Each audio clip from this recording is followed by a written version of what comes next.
നമസ്കാരം. Modi Adani bye bye പങ്കാളിത്തങ്ങൾ നമുക്ക് പരിശോധിക്കാം. നരേന്ദ്രമോദിയും ഗൗതം അദാനിയും. മോദി ഗുജറാത്ത് മുഖ്യമന്ത്രിയായിരുന്ന കാലത്ത് 2001 മുതൽ 2014 വരെ രൂപപ്പെട്ട ഈ ബന്ധം പിന്നീട് അദ്ദേഹം പ്രധാനമന്ത്രിയായതോടെ ദേശീയ അന്തർദേശീയ തലങ്ങളിലേക്ക് വ്യാപിച്ചു. മോദി 2001-ൽ ഗുജറാത്ത് മുഖ്യമന്ത്രിയായതുമുതൽ ഗൗതം അദാനിയുടെ ബിസിനസ് വളർച്ചയും അദാനി ഗ്രൂപ്പിന്റെ പ്രോജക്റ്റുകളും ഗണ്യമായി വർദ്ധിച്ചുകൊണ്ടിരുന്നു. 2002-ലെ ഗുജറാത്ത് കലാപത്തിനു പിന്നാലെ വ്യവസായികൾ മോദിയിൽ നിന്ന് അകലം പാലിച്ചപ്പോൾ അദാനി അദ്ദേഹത്തോടൊപ്പം നിന്നു. അവിടെ നിന്നുമാണ് ഈ ബായ് ബായ് തുടക്കമുണ്ടാവുന്നത്. പ്രധാനമന്ത്രിയുടെ ഔദ്യോഗിക യാത്രകളിൽ അദാനി കൂടെയുണ്ടായിരുന്നു. 2014-ൽ മോഡി പ്രധാനമന്ത്രിയായി സത്യപ്രതിജ്ഞ ചെയ്യാൻ ഡൽഹിയിലേക്ക് പോയത് അദാനിയുടെ സ്വകാര്യ വിമാനത്തിലായിരുന്നു. ഗുജറാത്ത് കാലഘട്ടത്തിലെ 2001 മുതലുള്ള പ്രധാന സംഭവങ്ങൾ നമുക്ക് പരിശോധിക്കാം. മുന്ദ്രയിൽ സെസ് വികസനത്തിനായി ഏതാണ്ട് 7350 ഹെക്ടറിലധികം ഭൂമി അദാനിക്ക് ലഭിച്ചു. ഇതിന്റെ വില ചതുരശ്ര മീറ്ററിന് 1 രൂപ മുതൽ 32 രൂപ വരെ മാത്രമായിരുന്നു. ഇതേ കാലയളവിൽ തന്നെയാണ് ടാറ്റ മോട്ടോഴ്സിനു വേണ്ടി നാനോ പ്ലാന്റ്, ഫോർഡ്, മാരുതി സുസുസുക്കി തുടങ്ങിയ വമ്പൻ കമ്പനികൾക്ക് ഭൂമി നൽകിയത്. ചതുരശ്ര മീറ്ററിന് 600 രൂപ മുതൽ 6000 രൂപ വരെ ഈടാക്കിയാണ് ആ ഡീലുകൾ നടന്നത്. ഇന്ത്യയുടെ കംട്രോളർ ആൻഡ് ഓഡിറ്റർ ജനറൽ പലതവണ ഗുജറാത്ത് സർക്കാരിന്റെ ഈ നടപടികളെ വിമർശിച്ചിട്ടുണ്ട്. അദാനിക്ക് കുറഞ്ഞ നിരക്കിൽ ഭൂമി അനുവദിച്ചതിലൂടെയും ലീസ് വ്യവസ്ഥകളിലെ ഇളവുകളിലൂടെയും ഖജനാവിന് വലിയ നഷ്ടം സംഭവിച്ചതായി CAG നിരീക്ഷിച്ചു. മുന്ദ്രയിൽ ക്വേ നിർമ്മാണവുമായി ബന്ധപ്പെട്ട ക്രമീകരണങ്ങളിൽ സർക്കാരിന് ഏകദേശം 118 കോടി രൂപയുടെ നഷ്ടം സംഭവിച്ചതായി റിപ്പോർട്ടുകൾ ചൂണ്ടിക്കാട്ടിയിരുന്നു. സർക്കാർ നൽകിയ ഭൂമി അദാനി ഗ്രൂപ്പ് മറ്റ് പൊതുമേഖലാ സ്ഥാപനങ്ങൾക്കും സ്വകാര്യ കമ്പനികൾക്കും വളരെ ഉയർന്ന നിരക്കിൽ മറിച്ചു നൽകി വൻ ലാഭമുണ്ടാക്കിയതായി റിപ്പോർട്ടുകളുണ്ട്. 2014-ൽ മോഡി ഇന്ത്യയുടെ ഭരണചക്രം തിരിക്കാൻ തുടങ്ങിയതുമുതൽ അദാനി ഇന്ത്യയിലെ ഏറ്റവും വലിയ പ്രൈവറ്റ് പോർട്ട് ഓപ്പറേറ്ററായി മാറി. വലിയ പവർ കമ്പനികൾ, റിന്യൂവബിൾ എനർജി, എയർപോർട്ടുകൾ, അങ്ങനെ പലതും ലോജിസ്റ്റിക്സ് കമ്പനിയായി മാറി. ഇന്ത്യയിലെ ഏറ്റവും വലിയ സ്വകാര്യ തുറമുഖ ഓപ്പറേറ്ററാണ് അദാനി ഗ്രൂപ്പ്. ധാംറ, കണ്ട്ല, ഹസീറ തുടങ്ങി രാജ്യത്തെ പ്രധാന തുറമുഖങ്ങളുടെ ലൈസൻസ് ഗ്രൂപ്പിന് ലഭിച്ചു. മുദ്ര port, Krishnapatnam port, Gangavaram port, അങ്ങനെ 15-നും മുകളിൽ സീ പോർട്ടുകൾ അദാനി കമ്പനിയുടേതായി. രാജ്യത്തിലെ പ്രമുഖ വിമാനത്താവളങ്ങളെല്ലാം തന്നെ അദാനി ഗ്രൂപ്പിന്റെ കൈകളിലാണ്. 2023-ൽ അഹമ്മദാബാദ്, മംഗളൂർ, ലക്നൗ, തിരുവനന്തപുരം തുടങ്ങിയ 6 വിമാനത്താവളങ്ങളുടെ 50 വർഷത്തെ പ്രവർത്തനാവകാശം അദാനി എയർപോർട്ട് ഹോൾഡിംഗ്സ് 74% ഓഹരിയോടെ സ്വന്തമാക്കിയത്. ബാക്കി 26% എയർപോർട്ട് അതോറിറ്റി ഓഫ് ഇന്ത്യയുടെ കൈവശവുമാണ്. വാസ്തവത്തിൽ വളരെ ചുരുങ്ങിയ കാലയളവിനുള്ളിൽ ഇന്ത്യയിലെ വ്യോമയാന കപ്പൽ മേഖലയുടെ കാൽഭാഗവും ഈയൊരു സ്വകാര്യ ഗ്രൂപ്പിന്റെ കൈകളിലെത്തിയത് ശ്രദ്ധേയമാണ്. സാധാരണയായി ഇത്തരം PPP പദ്ധതികൾ 30 വർഷത്തേക്കാണ് നൽകാറുള്ളതെങ്കിലും ഈ വിമാനത്താവളങ്ങൾ 50 വർഷത്തേക്കാണ് അദാനി ഗ്രൂപ്പിന് നൽകിയത്. ഇതിനു പുറമെ റൂൾസ് മാറ്റൽ, ഫാസ്റ്റ് ക്ലിയറൻസ്, ലാൻഡ്, എൻവയോൺമെന്റൽ അനുമതികൾ വേറെയുമുണ്ട്. വിമാനത്താവള നടത്തിപ്പിൽ മുൻപരിചയം വേണമെന്ന നിബന്ധന ഒഴിവാക്കിയാണ് അദാനി ഗ്രൂപ്പിനെ ലേലത്തിൽ പങ്കെടുപ്പിച്ചത് എന്ന് വലിയ ആക്ഷേപമുയർന്നിരുന്നു. നീതി ആയോഗിന്റെയും ധനമന്ത്രാലയത്തിന്റെയും ചില നിർദ്ദേശങ്ങൾ മറികടന്നാണ് ഈ നീക്കം നടന്നതെന്ന് റിപ്പോർട്ടുകൾ സൂചിപ്പിക്കുന്നു. തുറമുഖങ്ങളും വിമാനത്താവളങ്ങളും പോലെ തന്ത്രപ്രധാനമായ മേഖലകളിൽ ഒരേയൊരു ഗ്രൂപ്പിന്റെ കൈകളിലെത്തുന്നത് ദീർഘകാലാടിസ്ഥാനത്തിൽ രാജ്യത്തിന് ദോഷമാണുണ്ടാവുക. രാജ്യത്തെ പ്രധാന ഗതാഗത സിരകൾ ഒരു സ്വകാര്യ വ്യവസായിയുടെ കീഴിലാകുന്നത് വികസനമാണോ അതോ ക്രോണി ക്യാപിറ്റലിസമാണോ എന്നുള്ളത് നിങ്ങൾക്ക് വിടുന്നു. 2025 മുതൽ 26 വരെ ബീഹാറിലും ജാർഖണ്ഡിലുമായി 40,000 കോടിയിലധികം നിക്ഷേപത്തിൽ പവർ പ്രോജക്റ്റുകൾക്ക് അദാനി അംഗീകാരം നേടിയെടുത്തു. 2018 രാജ്യത്തെ 126 പൈപ്ഡ് നാച്ചുറൽ ഗ്യാസ് കരാറുകളിൽ 25 ലഭിച്ചത് അദാനിക്കായിരുന്നു. പവർ ഫിനാൻസ് കോർപ്പറേഷന്റെ കീഴിലുള്ള KPS 3 ട്രാൻസ്മിഷൻ ലിമിറ്റഡ് എന്ന പൊതുമേഖലാ സ്ഥാപനം പൂർണ്ണമായും ഏറ്റെടുക്കാൻ അദാനി എനർജി സൊല്യൂഷൻസിന് 2025 ഡിസംബറിൽ അനുമതി ലഭിച്ചു. 2019 മധ്യപ്രദേശിലെ ധിരൗലി കൽക്കരി ഖനിക്ക് അനുമതി നൽകിയത് കേന്ദ്ര സർക്കാർ ഇടപെടലിലൂടെയാണ്. മുൻ സർക്കാരുകൾ റദ്ദാക്കിയ കൽക്കരി ബ്ലോക്കുകൾ പുനർനൽകിയതായും ആരോപണമുണ്ട്.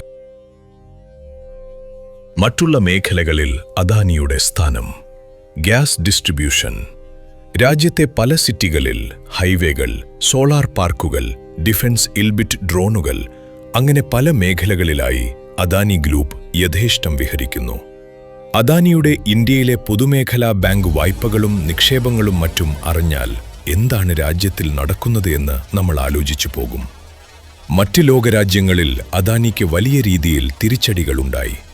അവിടങ്ങളിലെ ബാങ്കുകളിൽ നിന്നും ഓഹരികളിൽ നിന്നും കടം വാങ്ങാൻ ബുദ്ധിമുട്ടുണ്ടായപ്പോൾ 2025 ഏകദേശം 32,000 കോടി രൂപയുടെ രക്ഷാപ്രവർത്തന പദ്ധതിയുമായി LIC അദാനിയുടെ സഹായത്തിനെത്തി. സർക്കാർ ഉടമസ്ഥതയിലുള്ള LIC, SBI, PNB തുടങ്ങി വിവിധ പൊതുമേഖലാ സ്ഥാപനങ്ങൾ അദാനിക്ക് വൻതോതിൽ വായ്പ നൽകിയിട്ടുണ്ട്. 2023 ഡിസംബറോടെ LICയുടെ കയ്യിൽ അദാനിയുടെ വിവിധ കമ്പനികളിലെ ഓഹരികളുടെ മൂല്യം 58,374 കോടി രൂപ ആയി. 2025 മേയിൽ LIC $585 മില്യൺ ഒറ്റത്തവണ ബോണ്ട് പൂർണ്ണമായും വാങ്ങി. സ്റ്റേറ്റ് ബാങ്ക് ഓഫ് ഇന്ത്യയുടെ ആകെ വായ്പാ എക്സ്പോഷർ 27,000 കോടി രൂപ ആണ്. അദാനിയുടെ കാർമൈക്കൽ കൽക്കരി ഖനിക്ക് ആവശ്യമായ $1 ബില്യൺ വായ്പ ലഭ്യമാക്കുന്നതിൽ SBIക്ക് രാഷ്ട്രീയ സമ്മർദ്ദമുണ്ടായെന്ന് പറയപ്പെടുന്നു. Punjab national bank, bank of Baroda, union bank തുടങ്ങിയവയുടെ ആകെ എക്സ്പോഷർ ഏകദേശം 38,000 മുതൽ 40,000 വരെ കോടി രൂപ ആയി കണക്കാക്കപ്പെടുന്നു. 2024 നവംബറിലെ US കുറ്റപത്രത്തിന് ശേഷം അദാനി വിഷയത്തിൽ ഏറ്റവും കൂടുതൽ സമ്മർദ്ദം നേരിട്ടത് ഈ ബാങ്കുകളാണ്. 2014 മുതൽ പ്രധാനമന്ത്രിയുടെ വിദേശയാത്രകളുടെ പതിവ് കൂട്ടാളിയായി അദാനി മാറി. അദ്ദേഹം US, Australia, France, Canada, Brazil, Japan, Tanzania, Vietnam, Kenya, Sri Lanka, Israel, Bangladesh എന്നിവിടങ്ങളിലെല്ലാം മോദിയോടൊപ്പമുണ്ടായിരുന്നു. മിസ്റ്റർ ക്ലീൻ എന്ന പേരിൽ പ്രസിദ്ധനായ അദാനി വിദേശ രാജ്യങ്ങളിലെ പല VIP പരിപാടികളിലും CEO മീറ്റിംഗുകളിലും ഔദ്യോഗിക പ്രതിനിധി സംഘത്തിലില്ലാതെ പോലും പങ്കെടുത്തു. ഈ രാജ്യങ്ങളിലെല്ലാം അദാനി ഗ്രൂപ്പ് ബിസിനസ് ഡീലുണ്ടാക്കുകയും ചെയ്തു.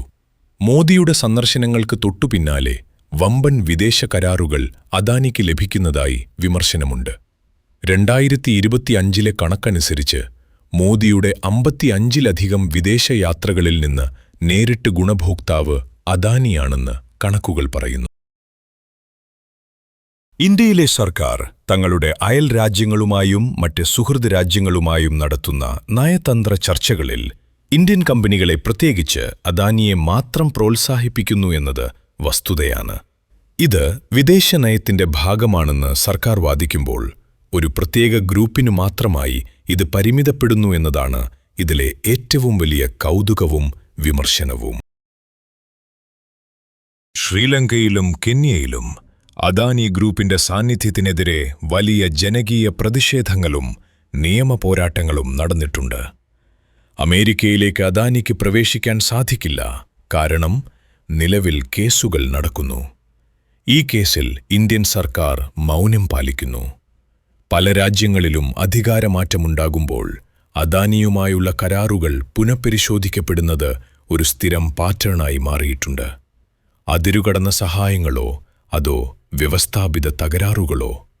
ആഗോള നിക്ഷേപകർ പിന്മാറുമ്പോൾ പോലും പൊതുജന പണം ഉപയോഗിച്ച് LIC, SBI തുടങ്ങിയ സ്ഥാപനങ്ങൾ അദാനിക്ക് വലിയ തോതിൽ സഹായം നൽകുന്നത് വലിയ രീതിയിൽ തന്നെ വിമർശനത്തിന് വിധേയമായിട്ടുണ്ട്.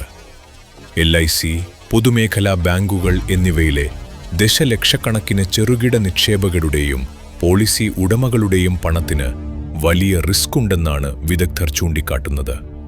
2023 ഹിൻഡൻബർഗ് റിപ്പോർട്ടും 2024 US കുറ്റപത്രവും കമ്പനിയുടെ പ്രവർത്തനങ്ങളിൽ ഉയർത്തുന്ന ഗുരുതരമായ ചോദ്യങ്ങൾക്കിടയിലും സർക്കാർ ഈ പിന്തുണ നിർബാധം തുടരുന്നു.